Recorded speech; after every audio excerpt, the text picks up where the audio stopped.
Raise your fists together. I am somebody. I may be poor, but I am somebody. Red and yellow, brown, black, and white. We're all precious in God's sight. Everybody is somebody. Stop the violence. Save the children. Stop bullying. Save the children. Hold your head high. Stick your chest out. You can make it. Keep hope alive. Keep hope alive. Keep hope alive.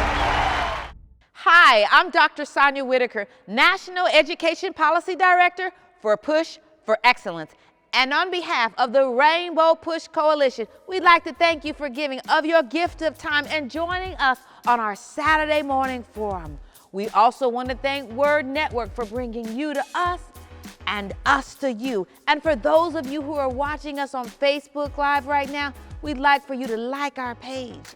And for those of you who are watching us on YouTube Live, we'd like for you to subscribe to our page so that you can gain access to all of the content that we have in store for you.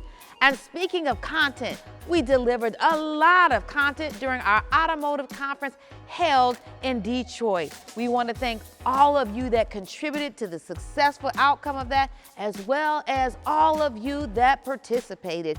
And speaking of participation, and speaking of the content that we deliver to you regularly, we want you to recognize that we can't do this without you. We need your financial support, and we've made it really easy for you to give. In fact, you can choose one of 3 different ways. You can simply pick up your cell phone, hold it to the QR code on that screen, and give right on the spot. And if you prefer, you can take that same phone and simply text the word PUSH to 41444. Text PUSH to 41444.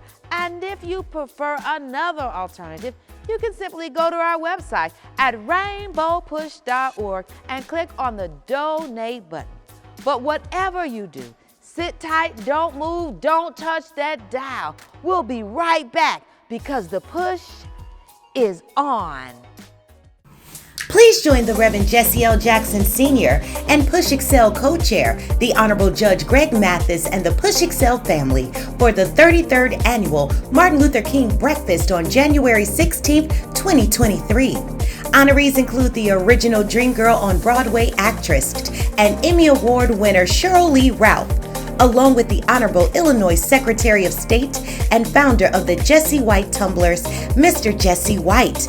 Other honorees include Commissioner Natalie Hall, activist Gentoo Brown, the Chicago Inventors Organization, and Chance Light Education.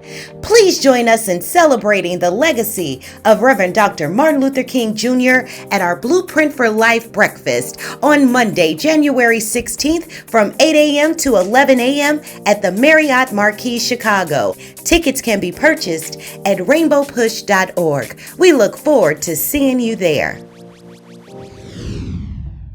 This is Bishop Tavis Grant, the National Executive Director of the Rainbow Push Coalition. I want to thank you for joining our International Saturday Morning Forum.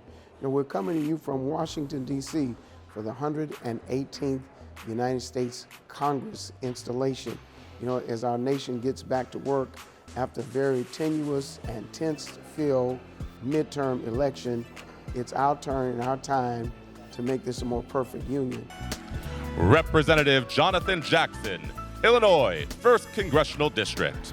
I want to say congratulations to Congressman Jonathan Luther Jackson, 1st Congressional District of the state of Illinois. We are well on our way to making this a better country for everybody. I want you to enjoy today's broadcast. I want you to tell a friend, tag, like, comment on all our social media platforms, and let's get ready to keep hope alive. The representative of the 7th District of Alabama, the Honorable and the Incomparable Terry A. Sewell.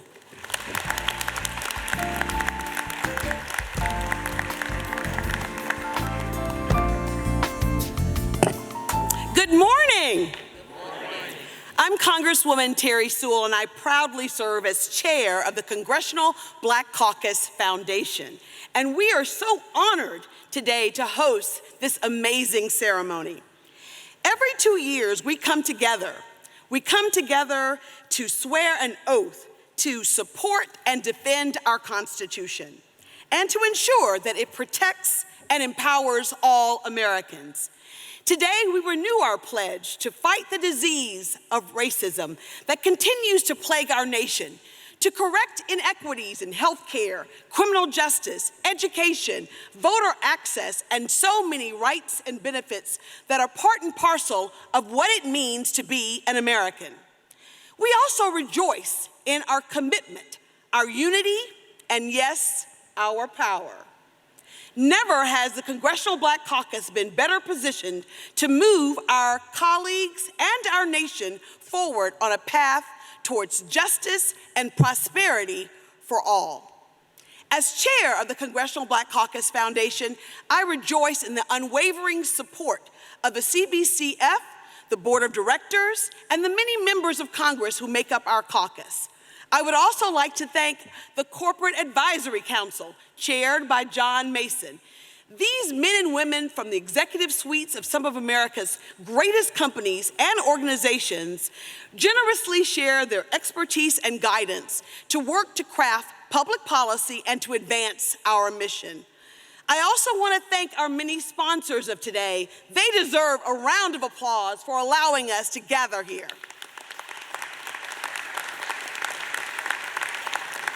Today, we also celebrate and welcome the new voices joining the Congressional Black Caucus. They are a critical part of our work. Now more than ever, we need the new energy, the new ideas of our 9 new CBC members who will continue to move us forward. With these new members, the CBC will be 58 members strong. From a core of 13 founding members, only one of which was a woman, Shirley Chisholm. In 1971, we have grown over the last 51 years to 58 members strong. Now we know that we stand on the broad shoulders of giants imbued by their courage, vision, and purpose.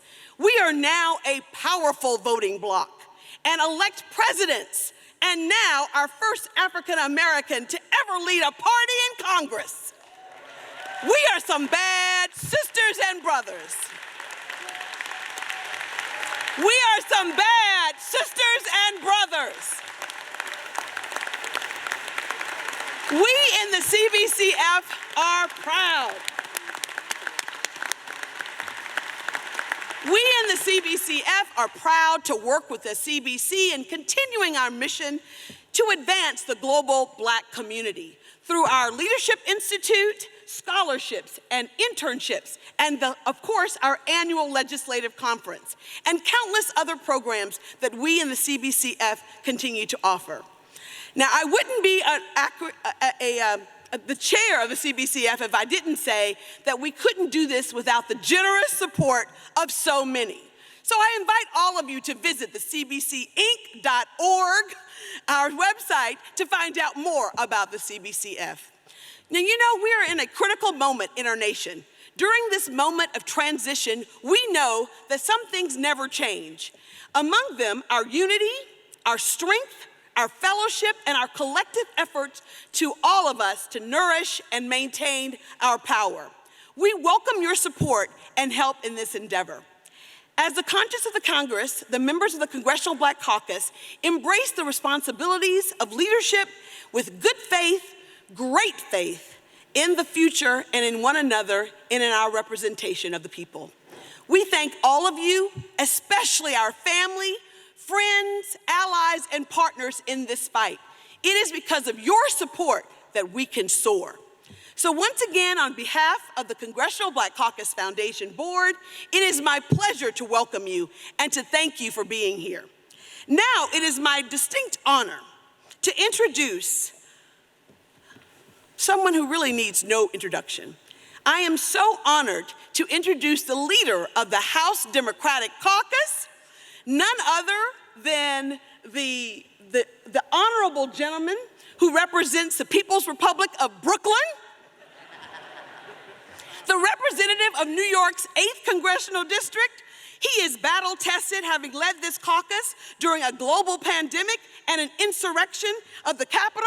He is a skillful strategist, a master communicator, a pragmatic progressive, a visionary legislator, a criminal justice reformer, a dogmatic defender of democracy, a hip-hop chairman, aficionado, and a fierce fighter for our families, children, veterans, dreamers, workers, and our seniors. Please rise to your seat as I introduce the minority leader, the Democratic leader of the House Democratic Caucus, and our next and future speaker, the Honorable Hakeem Jeffries.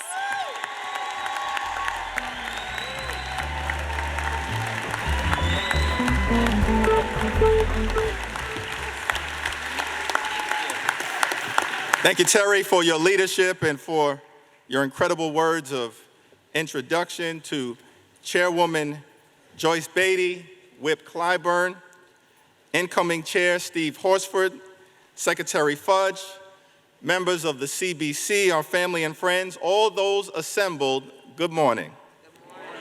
It is a high honor and a distinct privilege to stand before you today as we begin the 118th Congress. Thank you, Joyce, for an extraordinary tenure as chair of the CBC.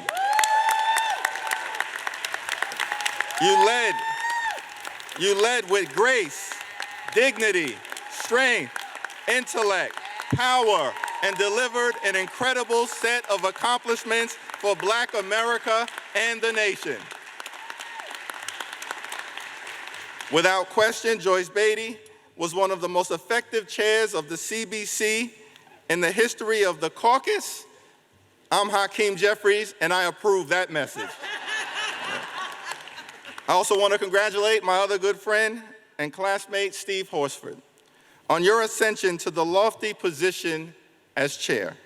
Steve is an incredible leader who will take the baton from Chair Beatty, and along with the other executive board members, continue to move the CBC forward in phenomenal ways. On behalf of the people we are privileged to represent, congratulations, Steve.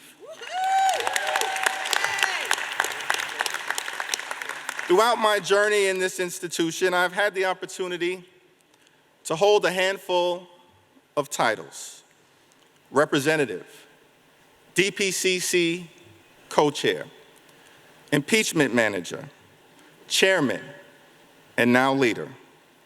But there is one title that will always be incredibly close to my heart: member of the Congressional Black Caucus.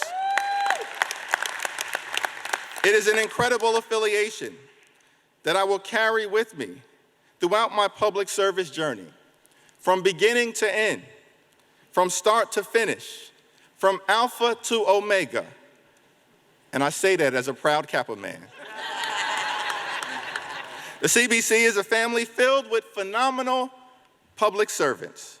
We all stand on the shoulders of giants like Adam Clayton Powell Jr., Shirley Chisholm, Lou Stokes, Barbara Jordan, John Lewis, Elijah Cummings, Eddie Bernice Johnson, Bill Gray, and of course, the Honorable James E. Clyburn,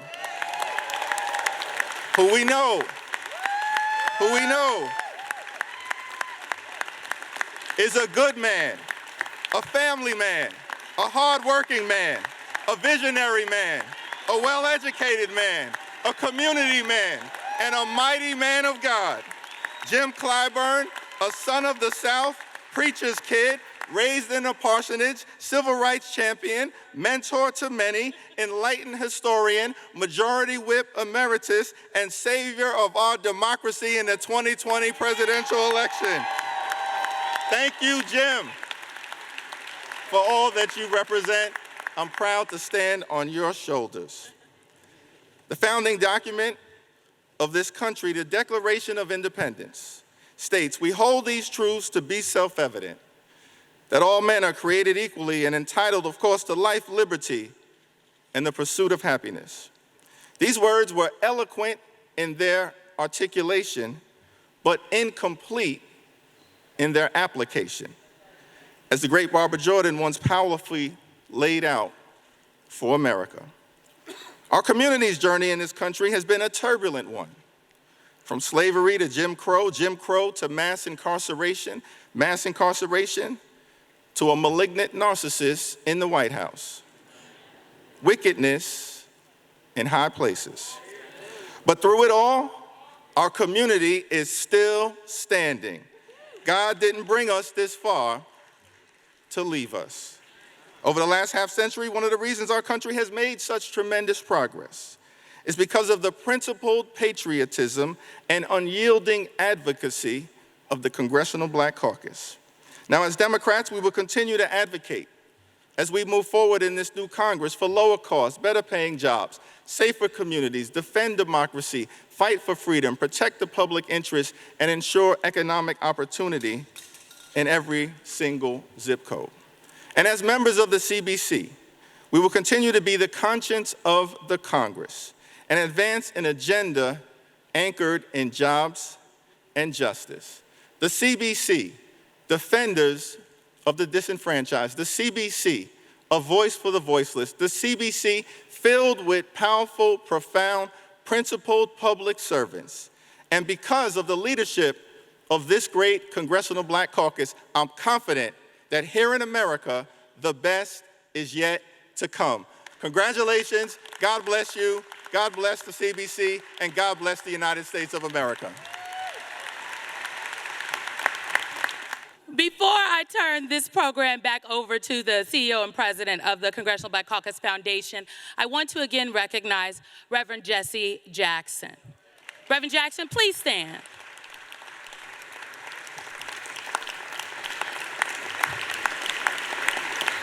When we talk about icons and leaders and individuals who have paved the way for not just the people on this stage, but the first Black president of the United States of America, Jesse Jackson, Reverend Jackson, is that individual. Thank you very, very much, sir. We are honored to have you with us today.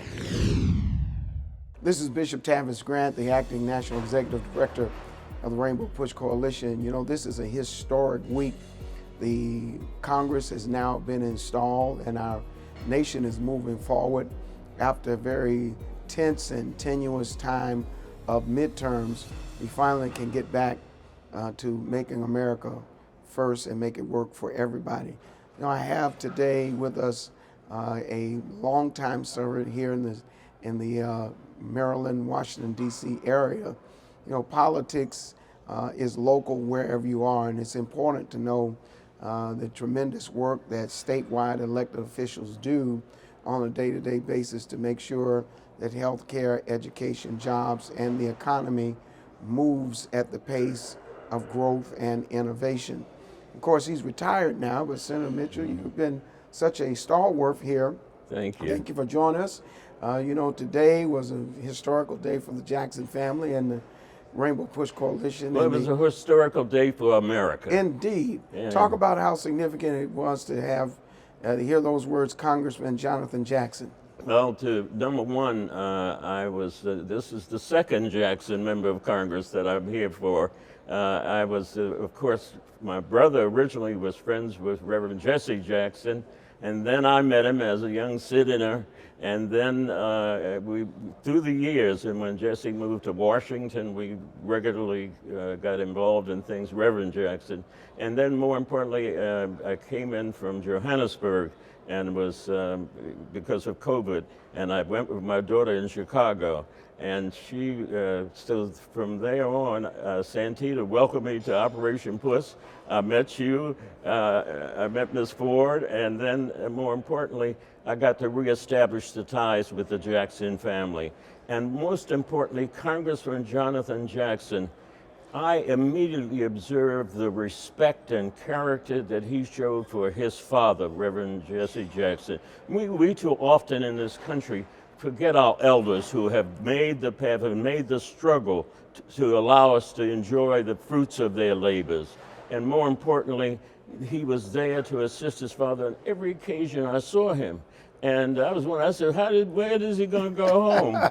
And then Santita, who gave up her time to be like a nurse to her father. Yeah. And that's good home training. Well, you have your granddaughter with you. I have my very granddaughter accomplished with in her own way. me, which is most important because to be interested in public service. You know, I come from a civil rights family, the Jackson Mitchell group, Dr. Lily Mae Carroll Jackson, and of course, Clarence and Juanita Mitchell, and then the first black congressman from Maryland, Congressman Perrin J. That's Mitchell, right.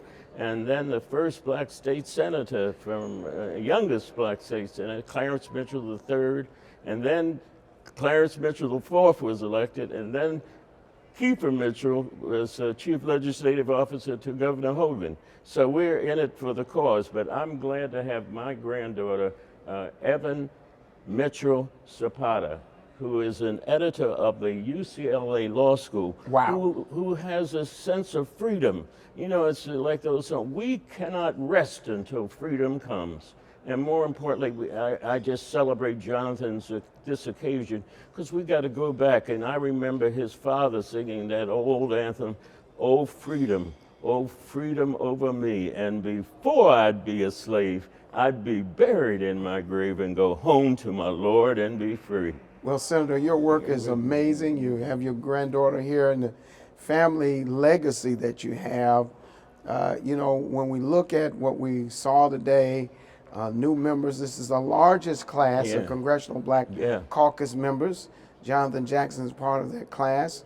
And then the back and forth in the selection of Speaker of the House helps us to understand the mechanics of politics, not just the science of it, but how things move. And you know better than most, you got to know how to count. Yeah, and it's the essence of the vote, the 1965 Voting Rights Act, which then just had a sea change throughout the South with election of black mayors and representatives and congressmen. And you remember Andy Young being elected mayor of Atlanta and Maynard Jackson being elected, and Ford in Alabama, and the Stokes in Cleveland. That's right. And so that, you know, and then Hatcher even and Gary. Dinkins, and Gary in New York.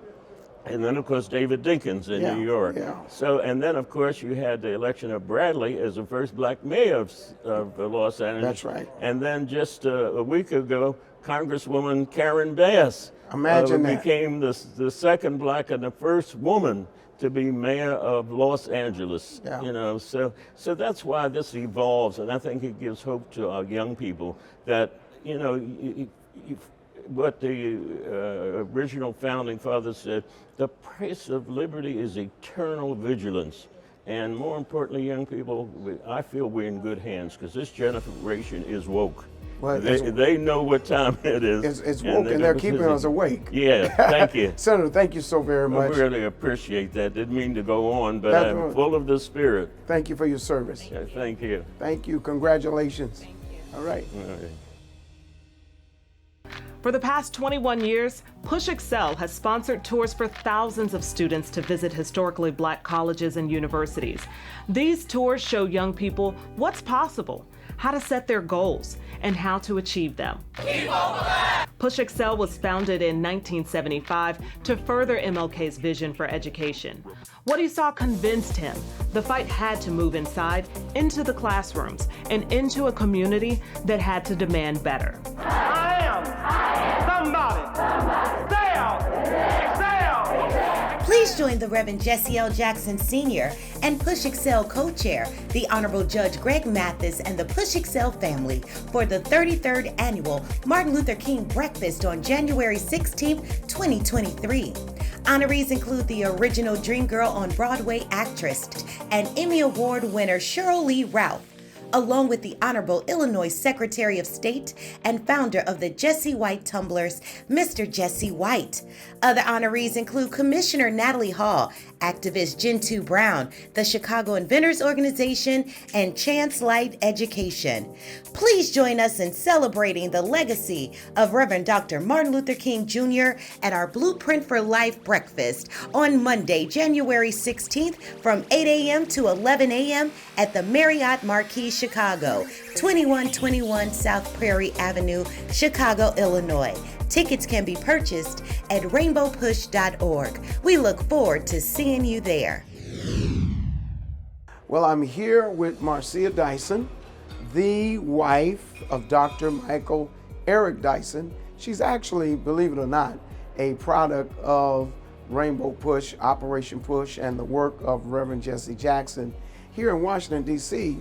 This was an amazing day to see the installation of Jonathan Luther Jackson, the largest class of Congressional Black Caucus members, and then the back and forth over this big deal about the Speaker of the House. Hakeem Jeffries is somebody today. It was like watching the final match of the World Cup soccer team, to me, France against Argentina, so yeah, it was exciting. But first of all, I'm just proud of Jonathan that he is able in his position to really keep hope alive, following the legacy of his father and his mission at Rainbow Push that's instilled in him. And I've known him since he was basically almost a toddler. Wow. Yeah, that's right, which might be very embarrassing to him. But to see that he can come to Washington, D.C., where there's so much divisiveness, there's so much quarreling about what is right, what is wrong, on what side of the aisle we might be politically, I know that he comes from a stock due to his family, not only his father, but his mother,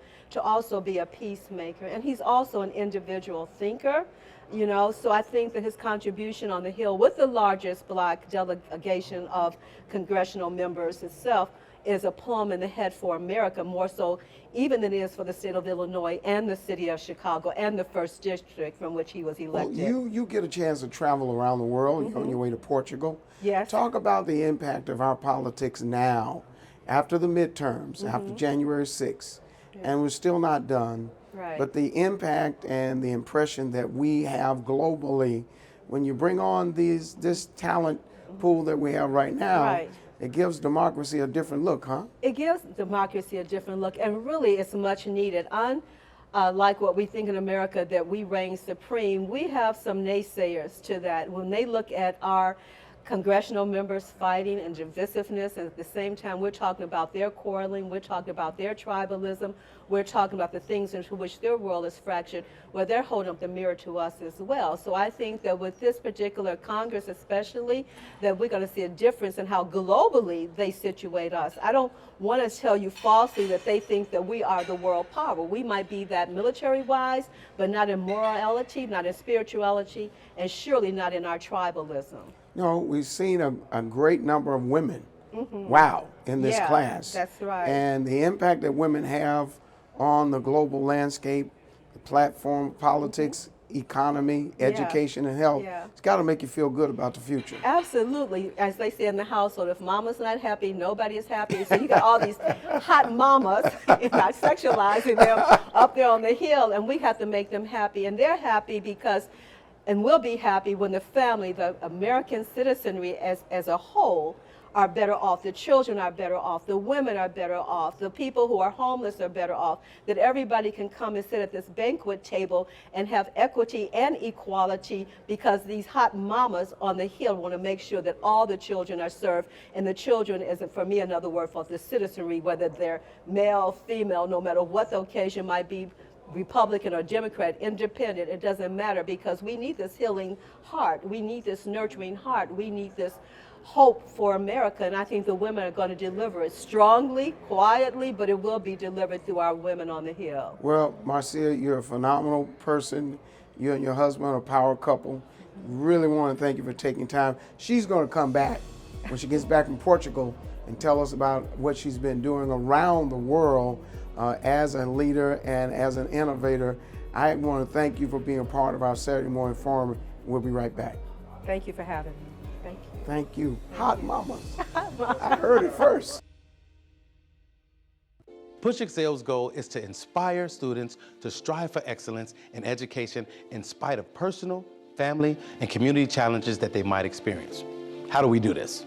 By advocating for educational policies that guarantee equal funding for all students without regard to race or economic standing. By engaging parents, students, and teachers in pursuing high-quality education and striving for educational excellence at every level. And by forging partnerships with community-based and public sector stakeholders in education. Now, Push Excel is a national model program with the purpose of connecting principals, parents, popular personalities, and students in a bond and to support students at every level on the educational ladder. Now, we want you to become a member of the Rainbow Push Coalition and Push Excel. Your annual membership can help us to change policies that impact students, colleges, and universities all around the country. So step up and sign up today.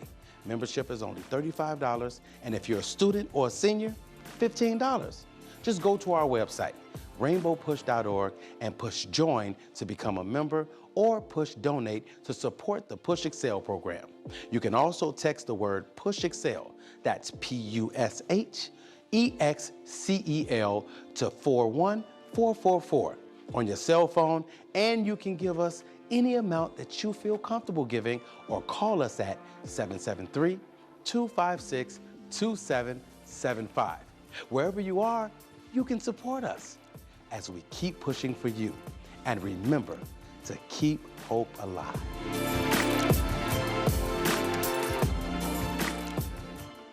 When you shop, Amazon gives. Visit Amazon Smile and select Push for Excellence as your charitable organization by starting your shopping at smile.amazon.com.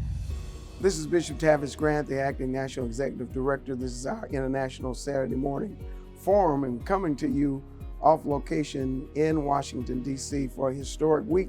And I have the one and only President of the Chicago Teachers Union, Stacey Gates. This has been a phenomenal day, Stacey. Yes, a record number of women elected to office, a record number of women of color in the Congressional Black Caucus. Of course, Jonathan Luther Jackson is now the congressman in the 1st Congressional District.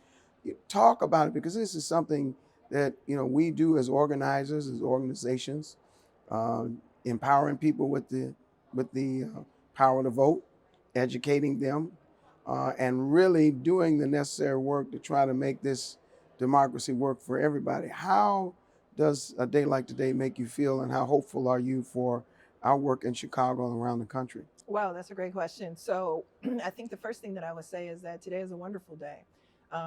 The swearing in of people who were elected to represent the needs of everyday residents, those who are documented and undocumented, those who are employed and unemployed, those who receive their rights without a fight, and those who have to struggle to receive their rights.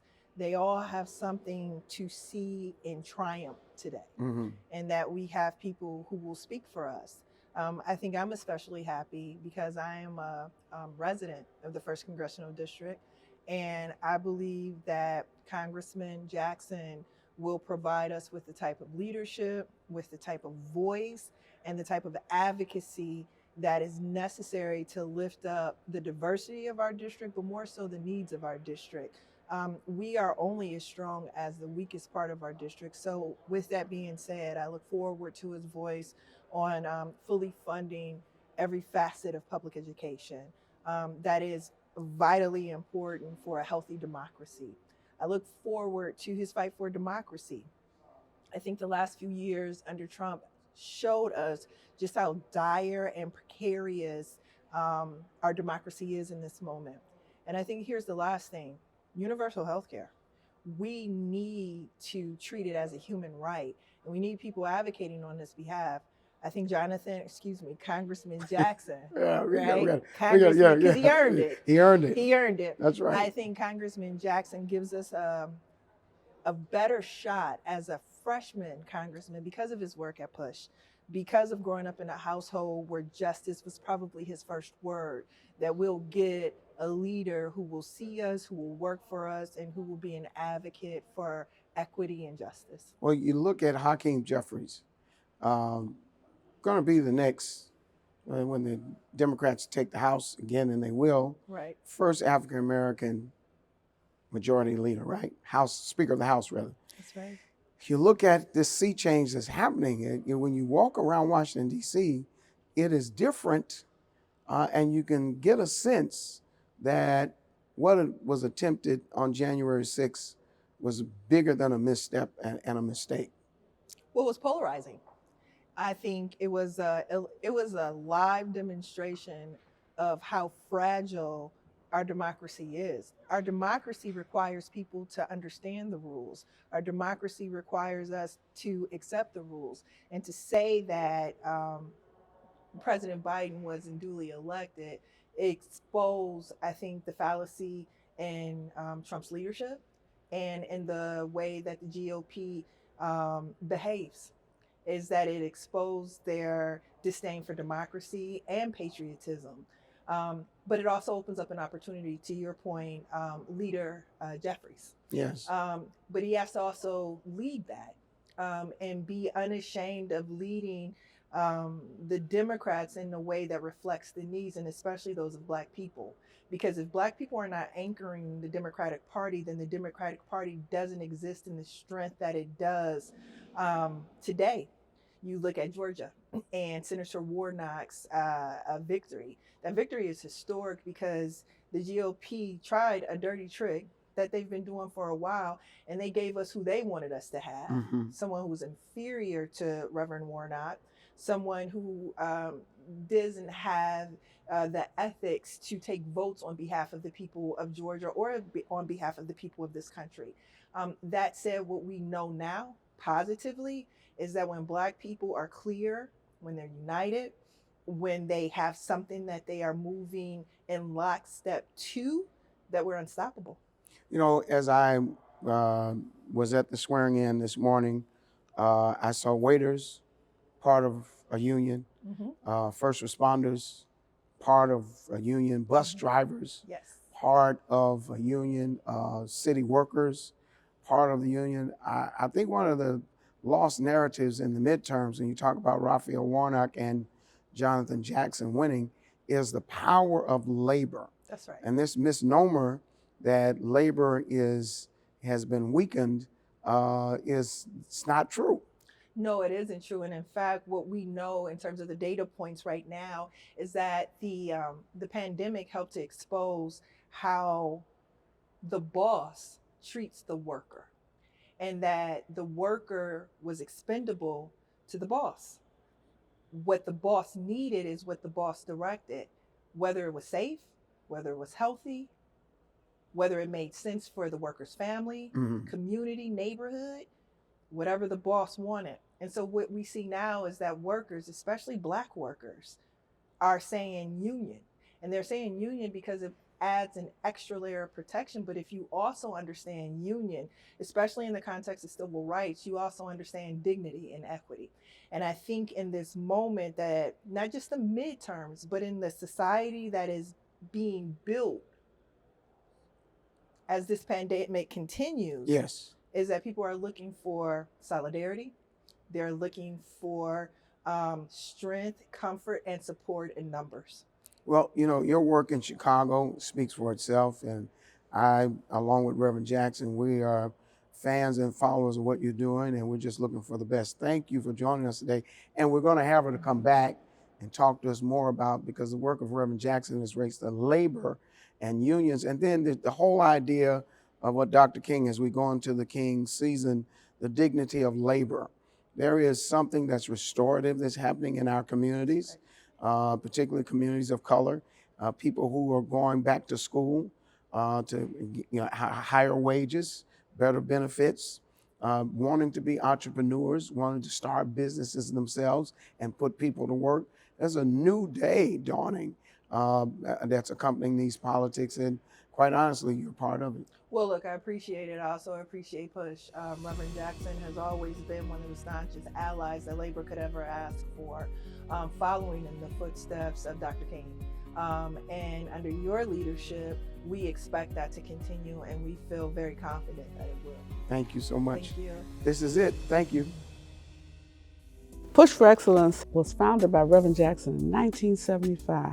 1975, Reverend Jackson challenged America to push for excellence, to challenge America to make sure that every child could have a high quality public education.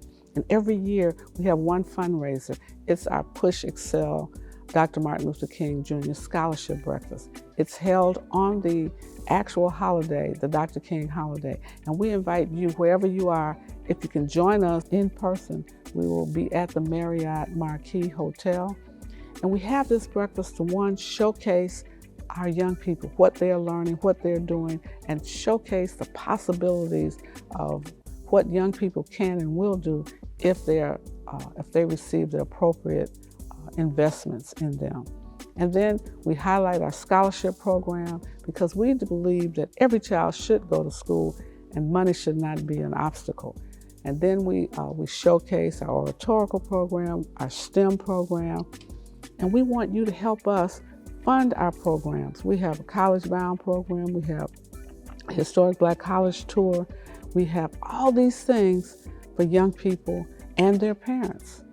And so what we need you to do is either join us at the annual scholarship breakfast or you give to us. The tables are $5,000 for corporate sponsors, $1,500 for an individual sponsor. The tickets primarily go to fund scholarships and Push Excel programs.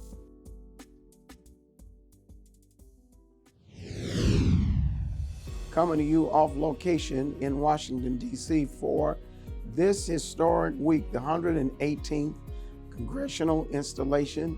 Our nation is back to work, and what a week it has been. A record number of women, record number of people of color, and then our own national spokesperson, Jonathan Luther Jackson, is now Congressman Jonathan Jackson, and what a week of history it has been. You know, part of our work has been not just from the top down, but bottom up. And one of our most stellar leaders nationally is Pastor Robert Turner from the Empowerment Temple in Baltimore, Maryland. He has literally gone around this country and pastored in many communities.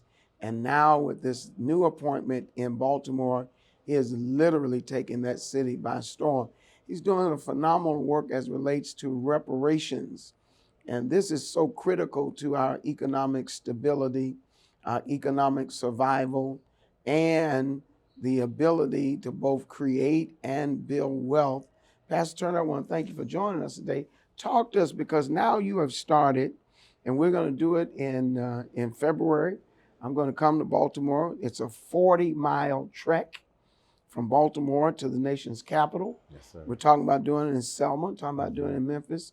Reparations is so very critical to bring about not just restoration, not just rebuilding, but restructuring the Black middle class that has been absolutely devastated, not just by COVID and inflation, but endemic racism, institutionalized racism that has been sustained by economic infrastructures, redlining as such, not making capital available.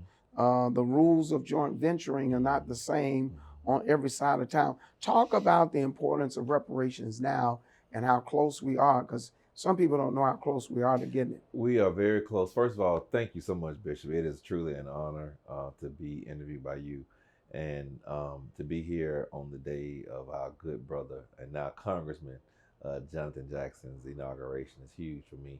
Reparations is, as a Christian pastor, is something that's really not new to the faith, right? We believe, we teach that Jesus is the atoning sacrifice. He is the repairer of the breach, right? And for us with the Father, we as a nation, so-called Christian nation, have never had repair from her original sin, which is white supremacy, which led to things like slavery, redlining, convict leasing, Jim Crow, you name it. And right now we have the opportunity. It's this past Congress with the bill authored by Sheila Jackson Lee, first initially started by John Conyers out of Detroit. And he, God bless his soul, but now Sheila Jackson Lee is taking it on. And this past congressional year, we had more co-sponsors than the bill has ever had. In fact, more co-sponsors for that bill than any bill that was not presented on the floor for a vote. You know, the Speaker of the House at the time had her reasons for not calling it to the floor, but it had more pretty much every member of the Congressional Black Caucus was a co-sponsor, and you had white Democrats that were co-sponsors, but it was never called to the floor for a vote. We had a companion bill in the Senate. It was never called to the floor for a vote, and so now we are asking, firmly asking the president to make an executive order to make HR House Rule Bill 40 an executive order. And really what it is, it's a remedy study bill. And I say remedy study bill, it's a study bill, but a study bill in lieu and preparing for remedy. Well, we know that this model can work. Absolutely. You look at the stimulus, millions of Americans, billions of dollars, many of those dollars have not been accounted for. No. We know with CRC now and the bailouts of the automotive industry, the airline industry, the banking industry, we know where there is the will, there is the wealth. Absolutely. And so reparations becomes a real means of not just getting a check, but putting in check 246 years of slavery, servitude, work without wages, That's right. and a sense of recompense, if you will. That's an Old Testament term. Yeah, that's right. The ability to then say to a people that have built this country, given it sustainability in peace and in wartime. You know, as we come out of, for us in our faith traditions, watch night services, nearly 200,000 slaves served in the Civil War. That's right. And 40,000 estimated lost their lives. And yet beyond the Civil War, World War I, II, Vietnam, Desert Storm, African Americans served in the military and still are free but not equal. That's right. The impact of reparations on a generation is something that knew not Moses. That's right. That's right. The impact of reparations on them. Talk to us about that, because we would then be able to then do something wealth-wise. We're not talking about, I think some of the misnomer in reparations, it's a check, it's a credit card, it's a freebie system. Even with eradicating student loan debt, $140 trillion industry is not about giving somebody a free ride who did all the work, but received none of the profit from the work they put in educationally. Talk about this for a generation now that could, in our work and in our effort to get this done, could have the most consequential economic opportunity they've ever had, any generation's had, probably since emancipation. That's right. And I may add also to that, Black people are the only group of people in this nation who have suffered and have not received repair. Every other group, and I support those groups in getting their repair. The indigenous Americans know it's not enough because all this was their land. They got something, right? The Japanese Americans, after they were put in internment camps, they got something. Under a Republican president, Ronald Reagan, and a Republican Congress, they got something. And I support that. Our Jewish American brothers and sisters who suffered the Holocaust, they got something. And they should have. Everybody who got something should have gotten it. Now, who should not have gotten it, Bishop? After the Civil War, we gave, as a nation, as a state, we gave repair to the South. That's right. To the Confederacy. That's right. I went to the University of Alabama. We rebuilt cities, we rebuilt railways, we reimbursed people for plantations they lost. And I went to the University of Alabama, Roll Tide. In one of the buildings that I had class in, there is a plaque on the building. This building built in repair to the South for the Civil War. We gave reparations to the Confederacy. In fact, on top of that, on top of giving them repair as we destroyed them, because they were fighting against us, trying to keep their slaves, after the Civil War, when those Confederate veterans, I guess when they didn't retire, they surrendered. Southern states like Alabama paid them a pension. We paid the Confederate veterans. Fighting a war they lost. Whose tax dollars are paying those pensions? For a war they lost. For a war they lost, they got their behinds beat. For a war they lost, we paid their pensions. And when they died, we gave their pension to their widows. And when the widows died, we set up Confederate cemeteries. Paid for by state dollars. Yeah. My grandparents' tax dollars went to pay for a Confederate cemetery. Yeah. And now we've made Confederate monuments out of those places. You got them in Georgia, Stone Mountain. You got them all over the South, right? So I don't support repair for that because they were the ones who enslaved us. Reparations is something that has been given to everybody but Black people. And to your original question and point, how transformational it could be for Black people, I liken it to just on an individual basis. You get in a car accident today. I got hit a couple of weeks ago. You expect to be repaired. You expect, because you're paying your insurance every month, that when you call them with a claim, they're gonna pay it. You get repaired. Right? That's just a part of being a policy holder. Yes. As an American citizen, slavery, everybody knows is wrong. They know they owe us for that. But even after slavery, we had racial terror because we built Black Wall Streets all over the country. We suffered through Jim Crow, paid the same tax dollars, but had to go to inferior schools, underfunded schools, right?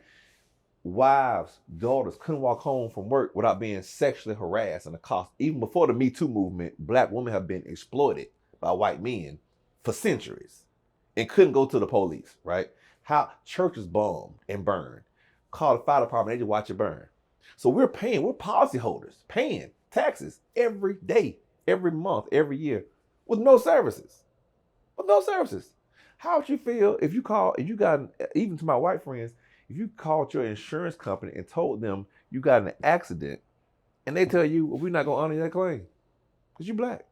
That's what happened in Tulsa. But that's also what happened to every Black family in America post-slavery. We're not even talking about slavery. Post-slavery. This is past 14th Amendment. We citizens now, right? Yes. Post-slavery, we never got our return on our tax dollars. And Well, so when you talk about that, Pastor, and that's why it's so important when you get the information that we're going to be in Baltimore in February, we're going to be in Selma in March for Bloody Sunday. We're going to be in Memphis, Tennessee, culminating the assassination of Dr. King. So important because we talked about insurance companies, put banks. Yeah. We talk about hotels. That's right. Talk about state governments that benefited from it. This whole idea of reparations is a big deal. And I want to really commend Pastor Robert Turner, Empowerment Temple in Baltimore. You talk about a phenomenal church and an electrifying leader with a message that's life-changing and world-altering. Listen, Baltimore, get there and be blessed. Pastor, I want to thank you. It's been phenomenal. Yes, Can't wait to see you again. Yes, sir. Yes, sir. Appreciate you. Hey, this is Bishop Tavis Grant. You know, every week I share with you the work and the initiatives and the programs of the Rainbow Push Coalition. I want to thank you for your contributions, your membership, and your financial commitment to us, and your willingness to help us keep hope alive. Whether it's our food justice program, our voter education, voter mobilization programs, our STEM program through Push Excel, and our many, many initiatives around the country, you help us on a daily basis to ensure that we leave no one left out. The big tent theory that Reverend Jackson promotes each and every day, this patchwork of initiatives, programs, and services that we provide from our national offices here in Chicago and around the country, your $35 membership and your recurring giving and your one-time gifts help us on a daily basis. This pen that I wear, I want you to wear it.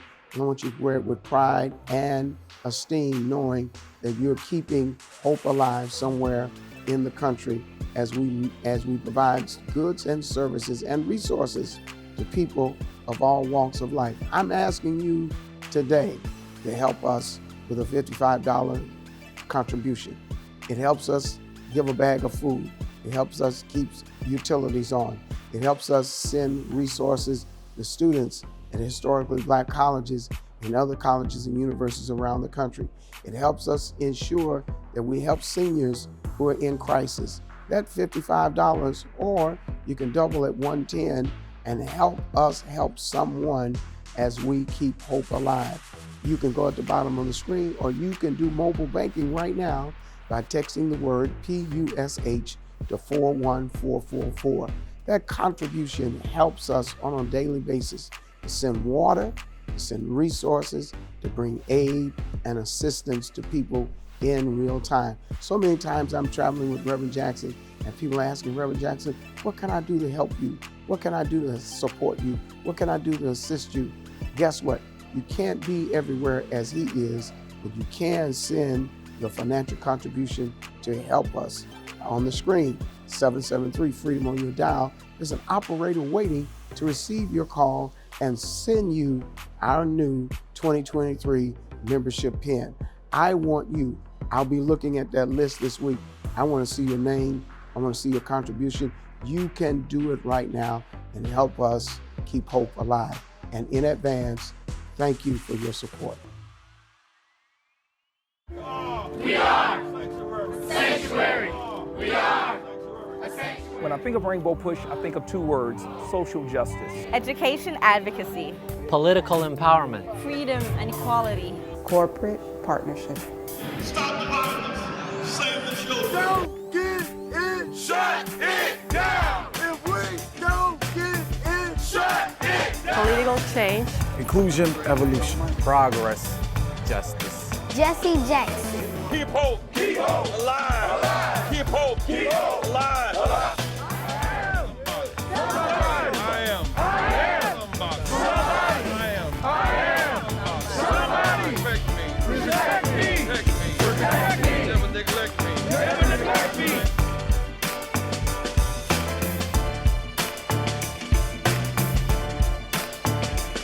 We want to be bridges to end these cultural gaps.